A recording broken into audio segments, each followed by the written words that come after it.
Hi. Today's story that matters is The Word for World is Forest by Ursula K. Le Guin.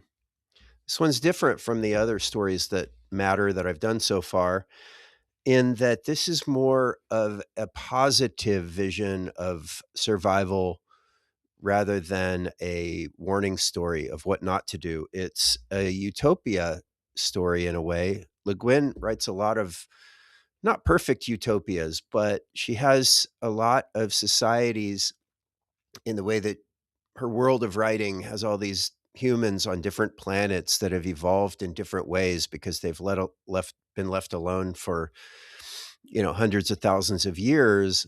And so she's able to do a lot of little thought experiments, like anthropological kind of just games, to see different ways that humans might develop, and some seem pretty familiar. But in this one, it's just very different. And the reason why I'm calling this a story that matters and the kind of survival information that it has in it is that I feel like have gotten too locked into our ways here in Earth 2026. Mainly, we feel like you're either a socialist or you're a capitalist, and those are the two options, and you choose your side.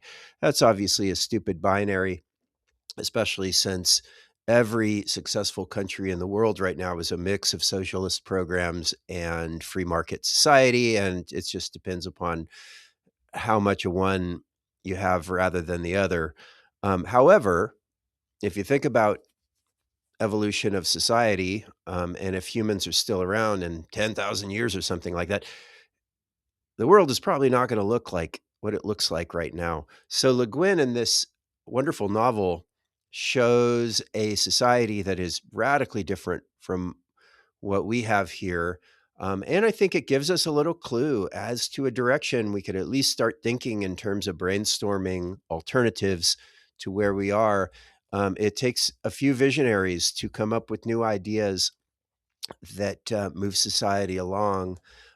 We are just not going to be the same. Stagnation is the one way to make sure that we don't survive like the Neanderthals. I guess that they had been around for like 10,000 years without ever changing. I read that somewhere. And although their genes still exist in us a little bit, they don't really exist as a species. At any rate, let me talk about this novel. It's a fun read. It's a thin novel, and it's kind of what Quentin Tarantino calls a revenge-o-matic. There's some bad guys, and then there's some innocents that turn out to be not quite so innocent. So here's the situation. A group of loggers come from Earth to another planet that had been colonized by humans way, way, way, back when, hundreds of thousands of years before, and then left. And it's a planet that is covered in forest. It's just that's what it is. And at this point, Earth is completely deforested, and wood is this ultimate luxury item. And so it's worth an expedition to travel all across space and show up and forest and log this world, and then bring the logs back to uh, Earth. And that's going on. And so they have these loggers, but they're accompanied by a military group, a small army that is providing security.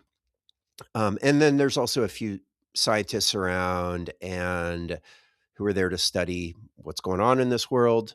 And then there's some government people who are there to make sure that the operation works through the rules. Like there's still rules here. It's not like you can go, they're not, you're supposed to take some of the wood, but not, you can't deforest the whole planet. You're supposed to replant after you log a certain area.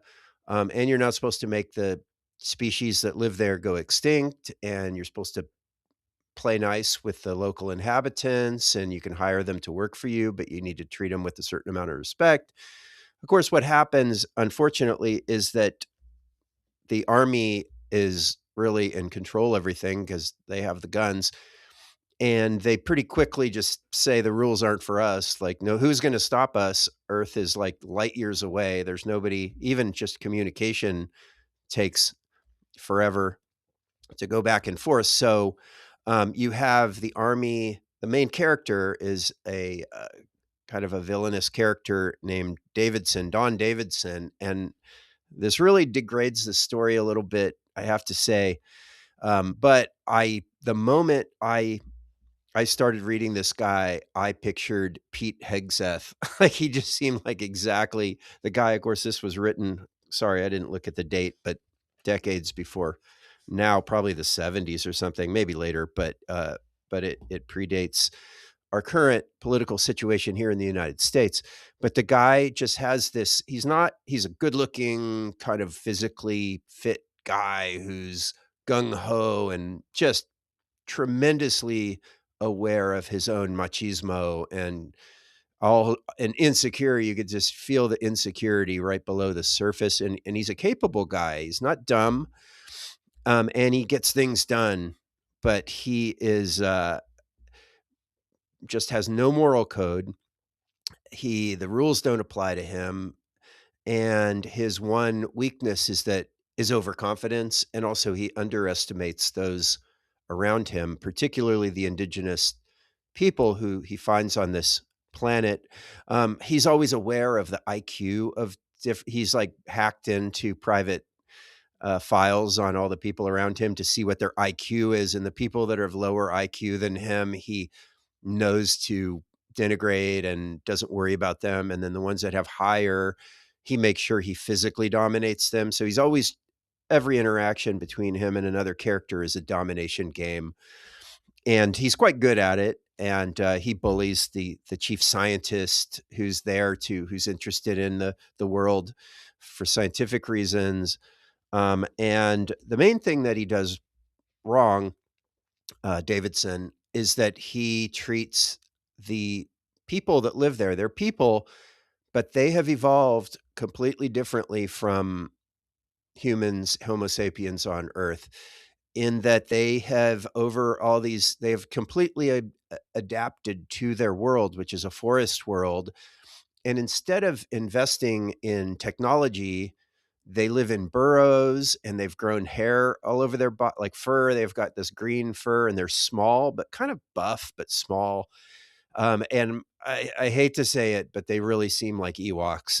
And I know that Le Guin probably wouldn't have liked that mental image, but they're kind of, I guess they don't seem cute so much. But they're there and they're supposed to be respected through the rules, but this Davidson character just starts enslaving them and forcing them to work on the logs. They call them Creechies. I think the real name they call themselves are Anthians. I hope I pronounced that right. But their nickname is derogatory Creechies, and they're considered less than human, and they're killed, they're harmed, they're enslaved. And here's a real creepy part. They're not considered humans, and yet the soldiers, including Davidson himself, routinely rape the females. And these people, these Anthians, are really, really passive. They don't fight back. And that's why Davidson has contempt for them and why he doesn't worry about doing everything, whatever he wants with them. And that's basically the story. The conflict arises, besides just this guy doing these terrible things, is that we get to know these Anthians, these Creechies, a little better. And it turns out they are not as stupid or as passive or as harmless as Davidson thinks. It is, and here I'm getting to uh, the stories that matter part, the survival information, and we learn about them. And what we learn is that they are all, what they value in their society is not technological advancement and that kind of stuff, but a kind of inner ability to control their own minds. They're all just like super Zen masters, really. They're like meditation, like Thich Nhat Hanh, the great Buddhist priest. Um, would be just like a low level person. So they actually have a kind of hierarchical system, but status has to do with kind of meditation ability, and they can drop in and out of a dream state, which at will, especially the more advanced ones. And they don't recognize a difference. There's a difference between dream and waking life, but not one of them isn't real and the other one's fake. They're both different realities, and they drop into dream state to see visions, and it helps them understand things, and they have control. They have created a society that is totally adapted to the world they live in, and they have solved the problem of war by this kind of meditation practice, this Buddhist, they don't call it Buddhism, but it's something like what they practice. And they have conflicts and they have jealousies, but they solve them through ritual, and also just being able to control themselves.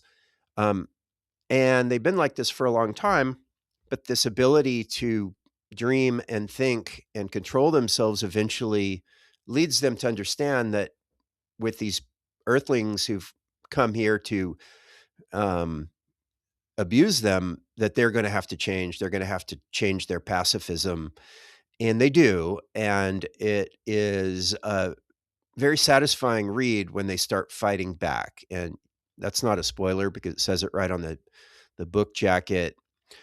But even as the reader is reading, is enjoying them getting tough, something is lost. Everything that their utopia that they have created has been destroyed by them giving up the pacifism that kind of made them who they are. But they turn out to be quite capable, quite competent, at defending themselves, and more than just defending themselves. And it's a real exciting read and a fun read. But again, it teaches us that, hey, maybe just building buildings and extracting stuff from the earth and destroying habitats. I know I sound like a hippie here. Um, and acquiring more and more material wealth and creating our structure of status based on who acquires the most. Maybe that's not the only way to be. And maybe communism isn't the only other alternative, or socialism. Maybe there are other ways to be. And we're nowhere close to that right now. But if we are thinking about new ways to structure our society, maybe valuing mindfulness a little more is a good start.